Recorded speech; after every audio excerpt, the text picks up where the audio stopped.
So these are partnerships that we started in 2006, where we were, our goal was to expand access to HIV medications in the developing world.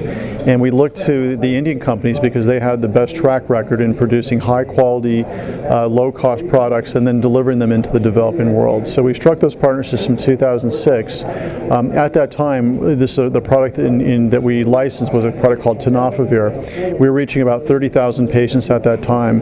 Through these partnerships and the lowering of the price, and our partners have brought down the price by 70% from our price of $17 to a current price of just over $6. We're now reaching 1.6 million patients, with 1.1 of those million patients being served by our Indian partners here in India.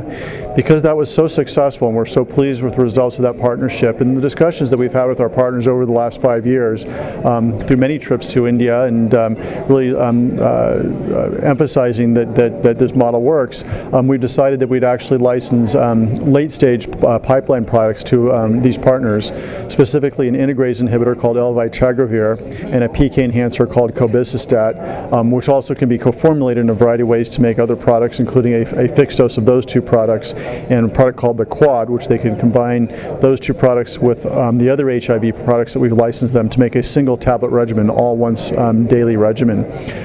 We licensed to them in advance of approval of those products with the hope that we can really shorten the gap between the time that those products are available in countries like the United States and countries in Europe and the time they're available in the developing world, so we can expedite the availability of those products to patients throughout the world.